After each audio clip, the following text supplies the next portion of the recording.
Bonjour les Microsoft, j'espère que vous allez bien. Aujourd'hui, nous allons demander si on peut ou pas démontrer l'existence de Dieu. Pour cela, nous allons nous appuyer sur Kant et sa célèbre critique de la raison pure. Ce n'est pas par hasard si je vais utiliser ce livre dont j'ai déjà parlé dans ma vidéo sur l'épistémologie, car Kant l'a écrit pour répondre à la question « Que puis-je savoir ?» Dans ce livre, il ne va donc pas chercher à répondre directement à la question de l'existence de Dieu, mais il va surtout chercher à savoir si on peut répondre à cette question. La différence est fondamentale, et Kant nous invite à toujours nous demander si on peut savoir ceci ou cela. Mais avant d'attaquer ce monument de la philosophie occidentale, je vais commencer par vous raconter une histoire juive. C'est l'histoire de Samuel qui écoute deux grands rabbins qui débattent de l'existence de Dieu. À la grande surprise de Samuel, les deux érudits en arrivent à la conclusion que Dieu n'existe pas. Puis, au moment de se quitter, l'un des deux dit « Il est vendredi et il est tard, il faut qu'on aille préparer le Shabbat. » Samuel ne comprend pas et leur dit « Mais quoi ? Vous venez de démontrer que Dieu n'existe pas et vous allez préparer le Shabbat, mais c'est incohérent. » Les deux rabbins se regardent alors avec un air étonné et l'un des deux dit « Mais ça n'a rien à voir. » Cette histoire illustre parfaitement le fait que l'existence de Dieu et la religion, ça n'est pas tout à fait la même chose. Je vois passer sur YouTube de nombreuses vidéos qui prétendent traiter de l'existence de Dieu, alors qu'elles ne font généralement que valoriser ou dénigrer telle ou telle pratique religieuse. Ce n'est pas parce qu'une religion préconise un comportement que nous jugeons moral ou à contrario immoral que cela apporte un quelconque argument en faveur ou en défaveur de l'existence de Dieu. Cela veut juste dire que notre conception de la morale, qui est personnelle, est ou pas la même que celle préconisée par la religion que nous jugeons. L'existence de Dieu n'est pas une question morale, logique ou scientifique. C'est une question métaphysique qui doit être traitée comme telle. Et c'est là qu'intervient la critique de la raison pure de Kant, qui cherche justement à répondre aux conditions de possibilité de la connaissance et de la métaphysique. Avant Kant, de nombreux théologiens et philosophes avaient proposé des preuves de l'existence de Dieu. La plus profonde était certainement celle qui avait été proposée par Anselme de Canterbury, un moine à cheval entre le XIe et le XIIe siècle, qui est considéré d'ailleurs comme l'un des fondateurs de la scolastique, c'est-à-dire de ce mouvement intellectuel qui voulait concilier la foi et la raison. Cette preuve, qualifiée d'ontologique, avait été reprise et développée par Descartes et Leibniz. C'était donc un sujet majeur à l'époque, non seulement en théologie, mais aussi en philosophie. Et cela nous ramène à notre question et à la critique de la raison pure. Pour bien comprendre la réponse que Kant apporte à la question sur la possibilité de prouver l'existence de Dieu, nous allons devoir suivre un cheminement un peu long et complexe. Mais je pense que l'effort qu'il réclame en vaut la peine. Alors, comme d'habitude, je mettrai une table des matières dans la présentation qui est juste sous la vidéo. Mais je vous conseille de suivre tout le raisonnement kantien sous peine d'avoir l'impression qu'il adopte une position dogmatique sur cette question, ce qui n'est pas du tout le cas. Au contraire, il cherche à sortir du dogmatisme, et c'est même l'une de ses motivations principales, avec la sortie du scepticisme. Dans cette vidéo, je ne vais pas expliquer en détail toutes les idées développées dans ce livre, ça serait beaucoup trop long. Je ne vais aborder que ce qui permettra de répondre à la question qui nous intéresse, mais cela nous permettra de comprendre certaines des idées les plus importantes qu'on y trouve. Comme je l'ai dit en début de vidéo, l'objectif de l'ouvrage est de répondre à la question « Que puis-je savoir ?» Kant cherche une réponse radicale à cette question. Il ne s'intéresse pas aux éléments matériels qui permettraient de faire telle ou telle découverte. Il cherche à délimiter les frontières du domaine de la connaissance en fonction des capacités de la raison elle-même. C'est ce qu'il appelle la méthode critique, qui est le projet global de délimiter ce que la raison peut ou ne peut pas faire. Il faut bien comprendre le sens du mot critique pour Kant, qui est très différent de l'idée de dénigrement qu'on lui attribue de nos jours. Kant considère son travail comme un procès fait à la raison. Il s'agit de déterminer si les prétentions de celle-ci sont légitimes ou abusives selon les questions auxquelles elle cherche à répondre. Comme il le dit lui-même, la critique de la raison est un tribunal qui doit assurer les justes prétentions de la raison, mais aussi rejeter ses prétentions sans fondement. Nous verrons vers la fin de la vidéo ce qu'est la raison pour Kant. On peut déjà dire que c'est l'une des facultés de l'esprit que nous allons étudier dans un ordre logique. La première de ces facultés, c'est la sensibilité, qui nous donne une représentation se rapportant à un objet d'expérience, ce qu'il appelle un phénomène. Elle est notre capacité à être affecté par les objets extérieurs. C'est par elle que quelque chose nous apparaît, que nous avons une représentation du monde. Dans une première approche, on peut dire que la sensibilité correspond à nos organes des sens, qui nous fournissent des informations visuelles, sonores ou autres sur le monde qui nous entoure. Une chose importante à comprendre, c'est que la sensibilité nous donne une représentation des phénomènes, mais pas des objets eux-mêmes, qui nous restent inaccessibles. Ces objets sont ce que Kant appelle des choses en soi. Par exemple, je n'ai accès qu'à l'image d'un arbre que peuvent percevoir mes yeux, mais jamais à l'arbre lui-même.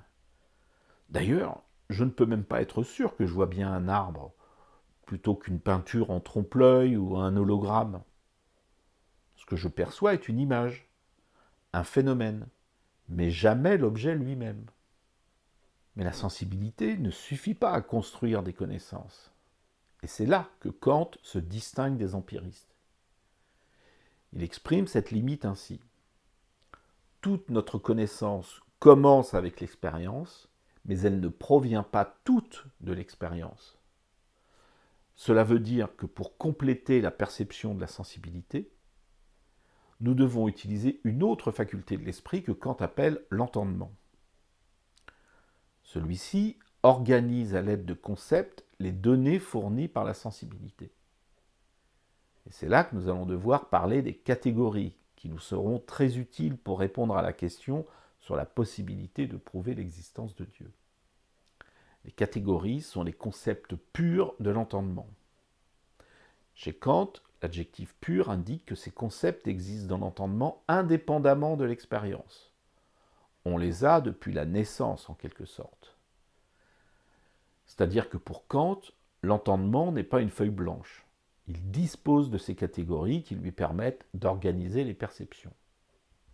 L'une des grandes idées de Kant, c'est que notre compréhension du monde ne provient pas directement du monde, mais que c'est une construction élaborée à partir de nos perceptions des phénomènes, puis structurée à l'aide des catégories de l'entendement.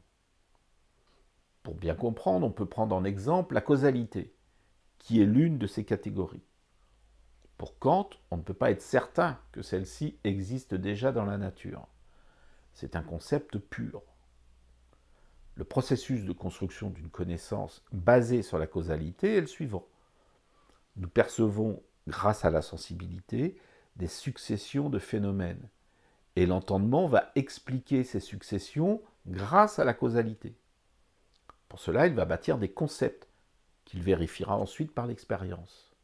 C'est ce travail d'analyse de nos perceptions, de construction de concepts, puis de vérification dans l'expérience qui nous permettra d'être plus ou moins certains que nous n'avons pas confondu une causalité avec une corrélation, ce qui est une erreur assez fréquente.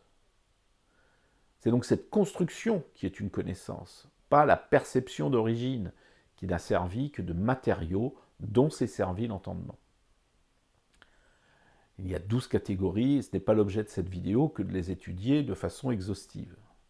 Nous venons d'aborder la causalité, nous allons maintenant mentionner 3 catégories qui concernent ce que Kant appelle la modalité. Et ces catégories sont la possibilité, l'existence et la nécessité. Ces catégories de la modalité ne concernent pas le contenu des objets, mais leur rapport à l'existence, Autrement dit, est-ce que l'objet est réel? Est-ce qu'il est juste possible? Ou est-ce qu'il est vraiment nécessaire? Remarquons que, selon Kant, l'existence n'est pas une propriété de l'objet lui-même, de la chose en soi, car nous devons nous souvenir que les objets réels nous sont inaccessibles et que nous n'avons accès qu'aux phénomènes. L'existence est donc un concept pur qui nous sert à penser qu'un objet est effectivement impliqué dans l'expérience. L'entendement crée le concept d'un objet et lui attribue la propriété de l'existence pour que le phénomène puisse avoir lieu. Et je le précise encore une fois, nous ne sommes pas sûrs que cette existence soit réelle. Dans l'histoire des sciences, il est arrivé qu'on pense qu'une certaine matière existe, comme l'éther par exemple, et qu'on se rend compte quelques siècles plus tard que ça n'est pas le cas. Si nos sens avaient accès aux choses directement, de telles erreurs seraient impossibles.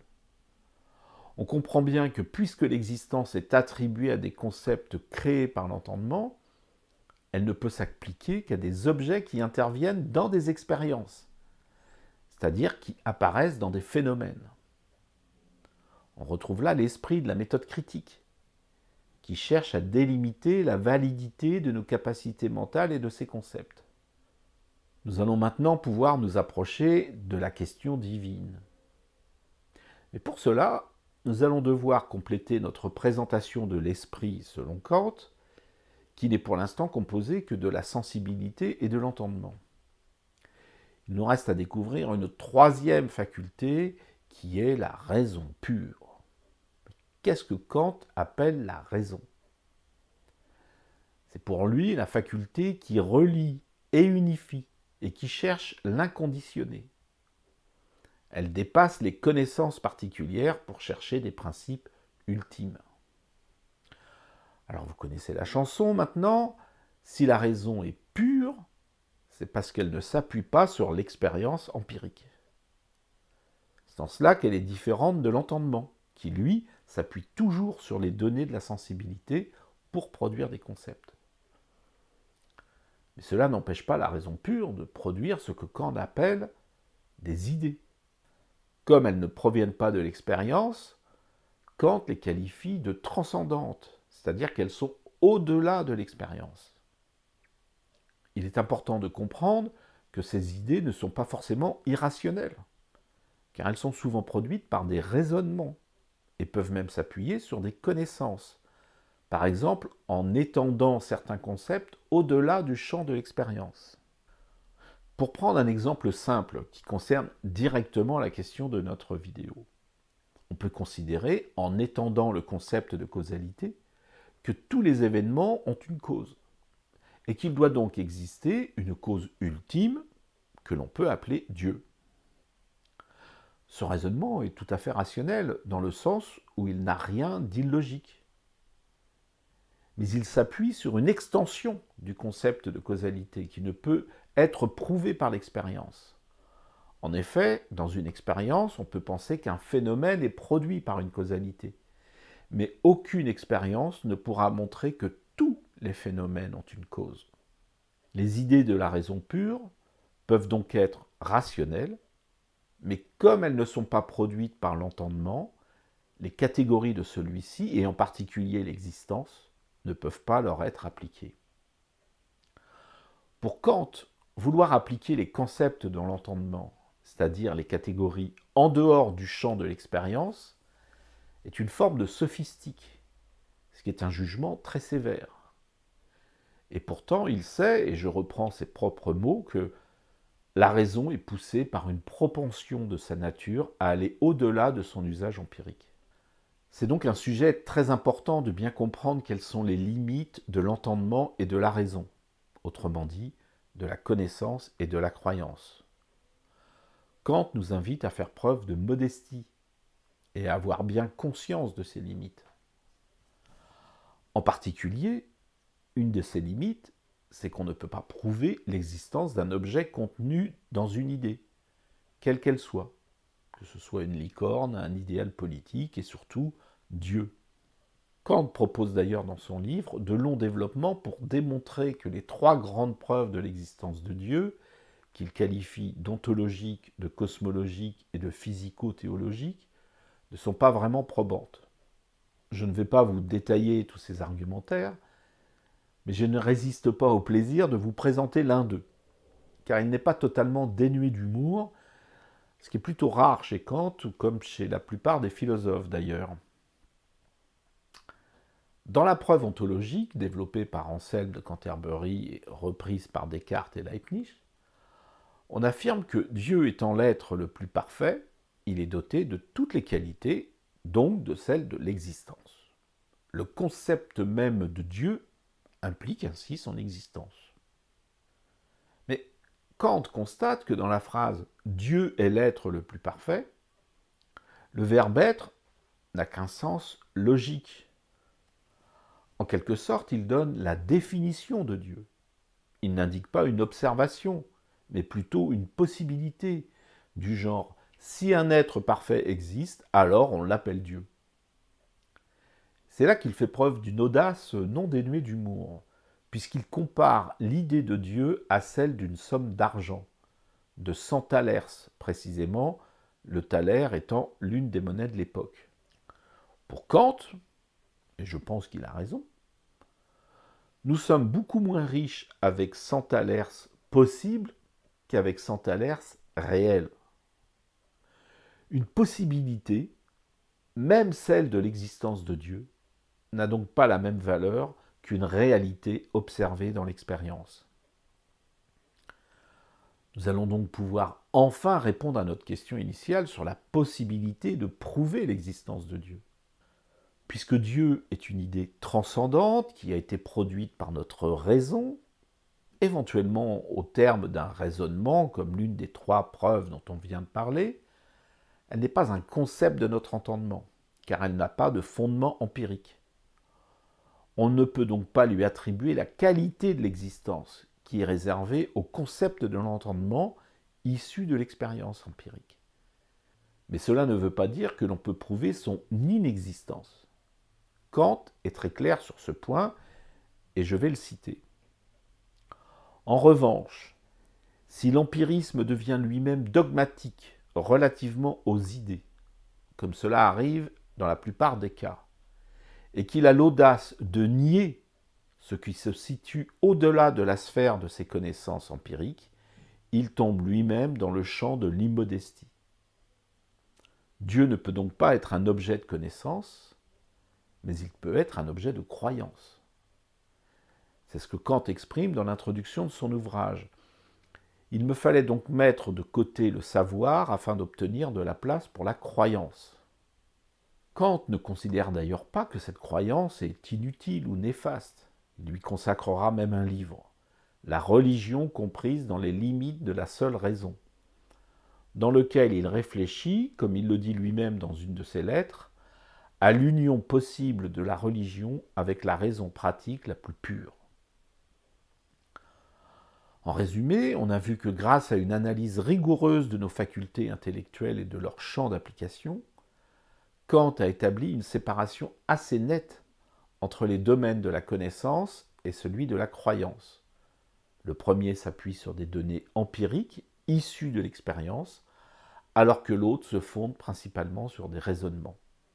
On peut aussi noter, comme je le remarquais au début de cette vidéo, que Kant sépare bien la question de l'existence de Dieu de celle d'autres thèmes religieux ou métaphysiques comme l'immortalité de l'âme ou l'adoption de certains principes moraux. En étant optimiste, on pourrait penser que la critique de la raison pure devrait nous amener à être tolérants et à débattre calmement. Mais comme l'optimisme ne peut pas être prouvé, qu'il n'est fondé sur aucune perception empirique, je vais être kantien sur ce point et m'abstenir de toute naïveté sur notre capacité et peut-être notre volonté d'aborder ces questions avec moins de passion. Ceux qui apprécient la philosophie sceptique peuvent, dans ces débats, adopter l'attitude recommandée par les pyrrhoniens. Je veux parler de l'époquée, c'est-à-dire la suspension du jugement. Et c'est sur ces bonnes paroles que cette vidéo se termine. Comme d'habitude, pensez à mettre un petit pouce vers le haut si la vidéo vous a intéressé et à vous abonner si vous souhaitez être tenu au courant de mes prochaines vidéos. Portez-vous bien et à bientôt.